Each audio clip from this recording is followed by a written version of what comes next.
Hello, everyone, and welcome to today's Wednesday webinar. My name is Olivia Harp, and I'm a program manager here at Prosperity Now. We want to welcome you to Celebrating VITA, Successes, Best Practices, and the Road Ahead. And so we're just going to jump straight into today's conversation. We hope that you see yourself in this conversation. Please feel free to use the chat and that Q&A box to engage us throughout. It's not just me and JaMelle in the room, it's all of us together. So we're going to have this conversation together. We want to hear from you and react to any contributions that you have throughout today's conversation. So just to kind of kick off this collaboration and this conversation, I want you all, if you feel comfortable, just introduce yourself. We want to know who's in the room. We want to make sure that you're able to connect with one another, especially at this time while we're at the peak of tax season. We want you to be able to connect with your friends across the field, share a little bit about who you are, what you do, and where you're joining from. And so while you're introducing yourself, again, my name is Olivia Harp, and I'm the program manager for network building here at Prosperity Now. Again, welcome to today's webinar. And I am just going to jump straight in, and I'm going to introduce JaMelle Hill. She is the manager of community investments and engagement at United Way of Central Georgia. I originally met JaMelle through our VITA Leadership Institute. She was one of the participant organizations there. And so from there, I learned a lot about her expertise as it relates to not only VITA, but community engagement, but also just hosting successful community events, whether it be around EITC awareness or even fundraising, planning, program development. I feel like we all understand that when you're working at a VITA site, you have to have a long list of skills. You have to be able to be very scrappy and tune into your different levels of expertise so that you can serve the community properly. And so we're just going to hop straight into today's conversation. I explained a little bit about who JaMelle is as it relates to Prosperity Now and some of the programs that we've done. But I want to officially introduce JaMelle and just start off. And I want you to tell me a little bit about your role at United Way and your involvement with VITA. Thank you so much, Olivia, and thank you for this opportunity. Most importantly, you mentioned the Earned Income Tax Credit Day that we hosted in Macon, Georgia at the Elaine Lucas Senior Citizen Center. And honestly, I would not have been as successful without you all's support. So I first want to say thank you so much. You all really came in as an organization and just helped in every aspect of planning that. So thank you. As you mentioned, my name is JaMelle Hill. I work at United Way of Central Georgia, and I currently serve as the manager of community investment and engagement, which essentially translates to managing our annual allocation processes, as well as internal and external grants. I'm also the program manager for the VITA program, which you all know stands for Volunteer Income Tax Assistance Program at United Way of Central Georgia. To talk about my role a little bit, it involves overseeing the day-to-day operations across our VITA sites. We currently have 4 sites, so I'm excited to say that we have expanded, yay, to the volunteers and everyone that comes together to make this happen, and my supervisor, Ms. Tammy Collins. And it's also includes coordinating volunteer recruitment and training, ensuring compliance with IRS guidelines. So it's a pretty intensive role, but it's very rewarding at the same time. I also lead community outreach efforts to ensure that eligible individuals and families know about the services that are available, which we, again, thanks to you all, we don't say it's just free VITA service, it's no cost, because it costs someone, but it doesn't cost the preparers. So it's a no cost service that we provide to the community. And it's a role that essentially allows me to be hands-on, helping people, which I love to do, achieve a greater financial stability through something as simple but as impactful as preparing their tax returns and not being charged absorbent fees for it. So that's a little bit about me and my role as the program manager for VITA.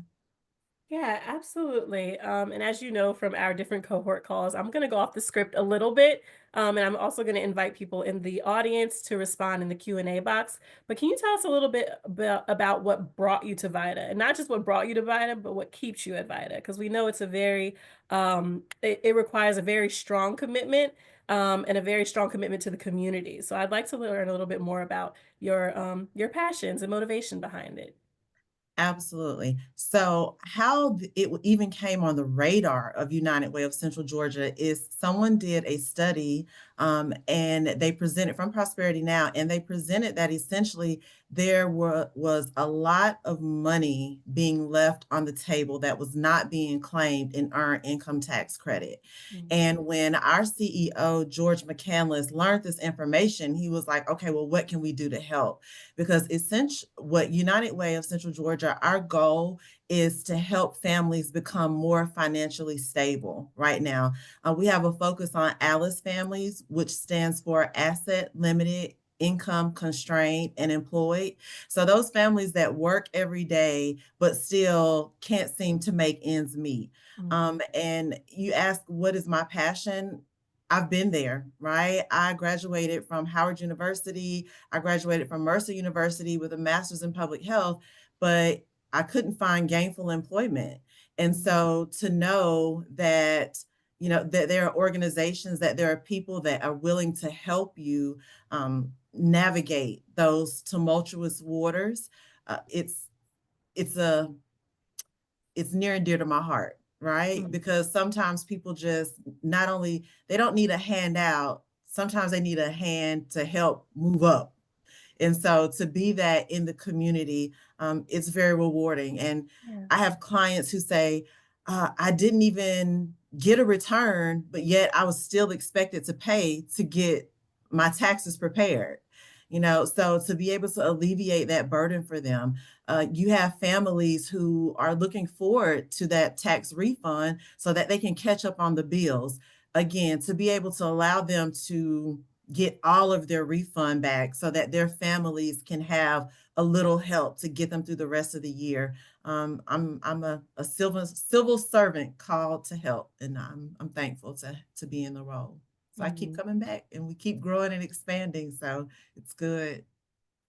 Yeah, and the Vitasphere is happy to have you. I really enjoyed learning a little bit more about you, and having that conversation about what brought you and what keeps you at Vita, and all of the great work that you're doing at United Way of Central Georgia. And so now that we have proved beyond any doubt that JaMelle Hill is a walking success story, we want to kind of pivot to your program and talk about your successes in that area. So what are some of the most rewarding successes you saw in your VITA program this tax season? Again, Olivia, thank you so much for your kind words, and again from the Prosperity Network, the support, because coming to VitaCon and being able to listen to my peers and everyone who has done this, and Mm, everyone was so willing to share information. I had my pen and my paper, and I was like, oh my gosh, that's a great idea. And I was literally able to come back with the support of my team and implement everything that I learned at VitaCon. And one of those things was partnerships. We mhm, already had partnerships with Mercer University, and Mercer University, the undergraduate school, and also Mercer University law students. But then being able to expand that footprint. So we launched a new site at Georgia College State University, which is in Baldwin County or mm, Milledgeville. And it not only serves the local community in Baldwin, but it has also inspired a group of very passionate student volunteers to come back. Like mm, they're there for an accounting class, but they're having such a good experience. They're like, okay, can we come back next year? How do we yeah. stay connected? Are we still able to help? And I'm like, are you? Absolutely, you are. So just to recognize the importance of volunteers, of letting your volunteers know that you appreciate them. Mm, Something as simple as providing snacks and waters for them, making sure, such as this, when I have the opportunity to speak, to make sure it's not just about me, but to let people know I couldn't do it without my mm, volunteers.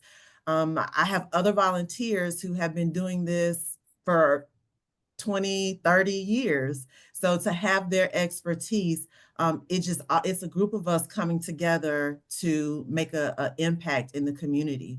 Another major win for our program and it's new this year, is a virtual partnership with Robbins Federal Credit Union.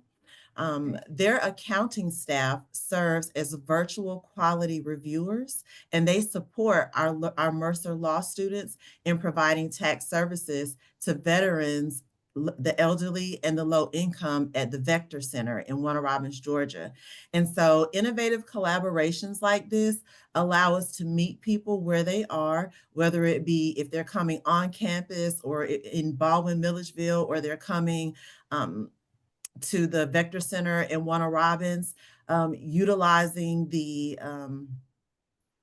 client portal, which allows me to serve them online. So once they do a drop off, I'm actually able to send them a link where they can then log into our VITA Tax Slayer Pro Springboard and sign virtually. And so they don't even have to come back, because we know that for a lot of families, transportation is an issue. So I love that we're able to maintain our high standards of accuracy and service, yet meet people where they are and still provide this vital service in the community. So it's the growth. It's been very Mhm. rewarding, just to Yeah. see us expand in volunteers, expand in services. Um, it's been great. Yeah, that's great. And I mean, I think we always talk about volunteer management and partnerships hand in hand, because what makes VITA successful is just being able to reach out and connect, right, across sectors, across communities. You talked about having different student volunteers, but also just those community members that just love doing VITA, that have been there for decades, right?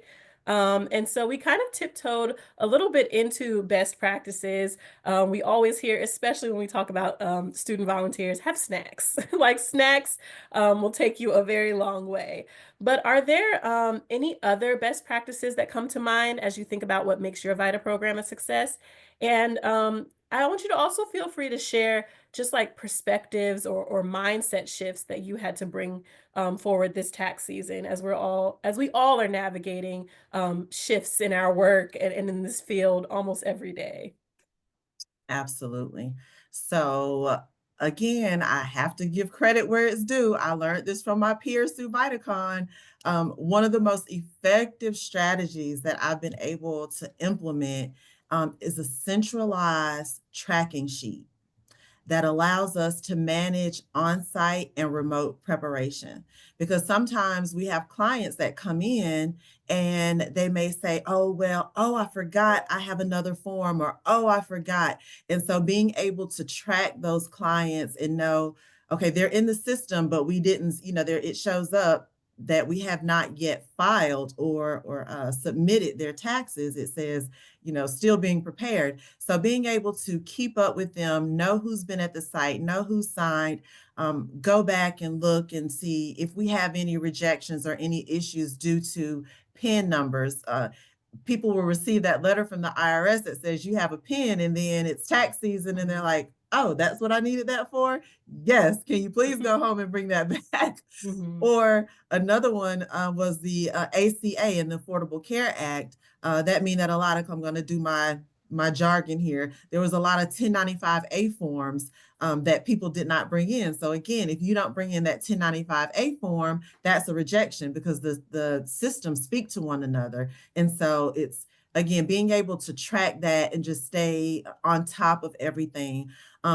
It allowed us to do peer review in real time. That is how my volunteers, and I'm sorry, I know you hear the emails going off. It's never a dull moment. Yeah. But sorry about that. But the sheet also allowed us to do the peer review in real time with our Robbins Federal Credit Union um, quality reviewers. So that's how they're able to know which clients that they need to go in and review for the preparation so that we can do the actual in-person quality review with them. And it also gave them the opportunity to leave notes. Even my Mercer Law students, if they have questions or anything like that, we were able to communicate with one another, flag questions. So it almost became a educational tool as well, Mm, in creating transparency and accountability across the board. Um, Something else that has been phenomenal is we've created a best practice guide for our site, which was developed by one of our seasoned quality reviewers, Mr. Bill Earhart, in coordination with Mr. Walter Williams and also Mr. Larry Wright, that we mhm, distribute to our student preparers. And so every day we're constantly adding and just saying, you know, we found this, we have this, somebody else mentioned this. And so just having a centralized place where we keep all that information and share it and have open discussion and let students know this is a safe place. This is a learning opportunity. We're mhm, in this together and we're going to learn together. So it helped reduce common errors. It served as a live training tool. And then finally, prioritizing weekly communication to the tax alerts. Um, Ensuring that our volunteers are always up to date on the latest tax law changes with IRS guidance, and just frequent updates during the filing season. So communication, I'm sure everybody hears this, communication, communication, mhm, communication is key to success in any type of program. And I guess you want me to go ahead and just jump into the next thing, which is how do we navigate changes, which is again consistent communication, right? mhm, Layered with training and just open door policy. The my preparers, all of my site coordinators, they have my cell phone number, they have my email address. So it's mhm, anytime you need anything, just reach out. And if I don't have the answer, I reach out to my seasoned veterans who they from January to April, we answer the phones. mhm. Doesn't matter what time of day it is, we answer the phone for each other. So it's good to have that support. Um, our team, as a matter of fact, we received a alert today, um, which was about the removal of pronouns and a voter registration question on the 13614C form in Mhm, order to comply with executive orders. And so my advice to other programs would be don't wait until tax season to keep the doors and the lines of communication open. mhm, You always, I mean, taxes are prepared January through April, but it doesn't end there. Anyone who has a VITA site knows I receive phone calls from April up until January when the next tax season starts. So just mhm. having that open line of communication and train, learn, and just stay aware of what's going on. Yeah, absolutely. And you certainly practice what you preach. I could attest that most of my conversations have happened to you via phone call. So again, keeping those alternative forms of communication, making sure you give people multiple ways to stay connected to you, your program, your VITA site, and also ensuring that you have a listening ear to either your volunteers, the community around you. So absolutely, communication is key. Even in our Vita Leadership Institute, we really had to dive in and talk a lot about messaging and outreach and connecting with the community and building that trust. And I really appreciate you sharing all of that great information, all of those great best practices, and even talking about how your team is navigating these federal tax changes that we're seeing, like you said, up until today. And so I do want to incorporate some audience questions because again, of course, I have some questions that I want to pose, but I want to make sure that everyone gets their needs met on this call. So we have a question from Marco for you, JaMelle, asking, can you provide any information about the cash value to persons in a particular community and any estimates of how much money may have been left on the total for EITC specifically? And again, they said, thank you for sharing your amazing work in your community. Absolutely. Thank you for the question, Marco. Actually, it was a study that was done. And we've actually tried to get the data so that we could recreate those numbers in different counties to figure it out. Mhm. However, I would suggest if you were to contact your local IRS department, they may be able to give you the pieces that you need in order to get that information. For example, at the end of the tax season, they may be able to let you know on average how much the earned income tax credit was for each person. And then again, going back and then compiling data from your Department of Labor to see who Mhm. all is, how many people are employed in your area, how many people are unemployed in your area, things of that nature. So it wasn't, there wasn't a magic website or anything to go to. Unfortunately, it was information that was brought to us through a study that was done. But again, I think you would be able to obtain that information by going to your local IRS office and to your local Department of Labor and getting that information. Okay. And then we have another question, and this is near and dear to my heart because this is something that always comes up whenever I work with different people across the VITA sphere. But do you have any tips for engaging communities that are hesitant to submit their taxes or participate in these resources? It's so funny. Thank you for the question. It's funny that they asked that because yesterday I had a client that came to me in 2022 and then they did not come in 2023, but Mm, then they came back in 2024. So of course I asked the gentleman, I said, well, what happened in 2023? And he was like, well, I don't want to throw my wife under the bus, but I don't know why she did it. But you see, I'm back here this year and we'll be back next year. mhm, So I think it's just highlighting number one, when people come in, they want to know that they can trust you. They want to know that you have an idea as to what you're talking about. And when we do the intake interview, it's personable. It's because that's where we're able to catch things that they may not have caught. For example, well, if you tell me you're retired, but you don't have, here I go with my jargon, if you don't have a 1099-R, which is the form that you get, which is retirement, then I automatically say, okay, well, you said you're retired. Do you receive any type of retirement income? Oh, well, I do. Okay, well, did your job send you a 1099-R? Because usually, oh, they did. Thank you so much. I've left it at home.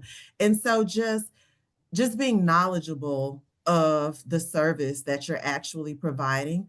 Um, I will tell you, I learned it is not as simple as just plugging in numbers from one form into the software. You have to have some idea of tax law. And then because tax is constantly changing, right? The laws change from year to year, being aware and abreast. I can't tell you how many um, I won't call out one particular social media, but social media experts. Well, I heard, well, are we going to get, well, yeah, somebody told me. And so you get mhm, all of these experts who see things on social media, and it's like, okay, well, is it a reliable source? Can we verify it? Can we go to the IRS website and verify it? So I would say being knowledgeable helps people and being personable and let them know that you care. And then also I would say letting them know that it's a cost at no service. Again, a lot of people who prepare taxes charge over $250, and that's just with one form. We've had a number of people that have actually been referred to us from the IRS. So then I would say doing your due diligence and making sure that that what you're doing is correct, right? Then mhm, your reputation kind of precedes you and your work speaks for itself. And then it's referrals. People are like, oh my gosh. And I ask people, how did you hear about our service? Oh, well, my friend came here and they had a wonderful experience. And so, and nobody's perfect. People make mistakes, but just letting them know we're willing to fix it and we're going to fix it and we're in this together. And if we made a mistake, I'm sorry, but we'll fix it. So, mhm. um, yeah, just doing the work, I guess, and it speaks for itself, and they Mhm. come. Yeah, and what I'm in the background of that, I just heard like leading with empathy, leading with your like true authentic desire, right? To connect with these communities and to also support them. So, yeah, we could talk like a lot about facilitating community trust and then messaging and outreach, assessing community needs, and even using like buzzwords, right, that resonate with people in the community around you to ensure that they're now looking at your VITA site as a place where they can come and be supported. So now the wheels are turning for additional learning opportunities just around building community trust as a VITA site and connecting through messaging. So keep your ears peeled for that. This is for you too, JaMelle. And I knew that this question was going to come up because, especially with these VITA sites and as we're at the peak of tax season, people are looking for tools and resources. And you mentioned your centralized tracking sheet.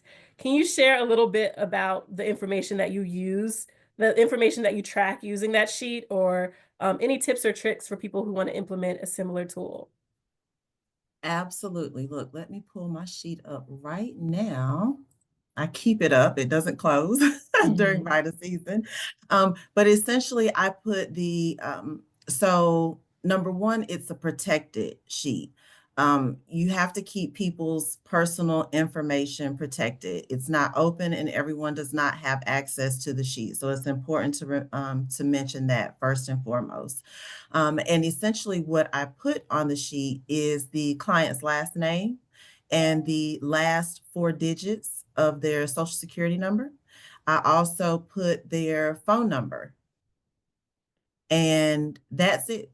That is all because that is all that my preparers need to go into our software system and pull the client's taxes and also not download, but to view the documents that are scanned in. And I use the IRS system in order to do that. You have to request access to the sheet, so I'm very particular about, it's not just out there. You can't just find it. So um, very minimum information. And then also I track who prepares the client's taxes. Mhm. I track who does the peer review for the client taxes. And I also track my quality reviewer from Robbins Federal Credit Union. So everyone is asked to enter their name on their spreadsheet. So I know everyone who has touched any particular client's Mhm. taxes. Okay, and that's really helpful, very thorough too. I know that we had some questions in the Q&A chat when you said centralized tracking sheet. Even me, right? I don't prepare taxes, but I was like, I wonder what that entails. So, thanks for just pulling that up and sharing that with us. And as we're coming up on 1:30, and this conversation went by so quickly, it was so easily had. But I do want to make sure that I end this webinar looking forward, right? And so I want to hear from you, and people can feel free to respond to this in the questions and answers box too. But looking ahead, what excites you most about the future of VITA and its potential to impact communities like yours? And how do you envision it evolving over the next few years? 100%. Again, I love to help people. And so it's the growing potential um, for the program, whether it's expanding our virtual services. As a matter of fact, that was one of the things I spoke with the other side. It's like, I want all of my sites to do virtual preparation. We've had so many students that absolutely love the program, love the experience, love the knowledge that they're able to then take into the future. A lot of them go and end up working for CPAs. Mhm. Um, so being able to bring more students on, open more sites, work with more colleges and universities, leveraging technology as technology expands and grows. So just the potential for growth, it's 100% there. Removing barriers for my clients, working with, whether it be working with the city to get transportation vouchers, bus vouchers, so that people can come and have absolutely no barriers to tax preparation. So there's partnerships. There's the community has to come together. Mhm. And that is what VITA encourages. That is what VITA gives a platform for, is for everyone in the community to come together to help it grow, right? Because essentially it's economic growth into your community as well by people receiving their taxes. So everybody benefits from it.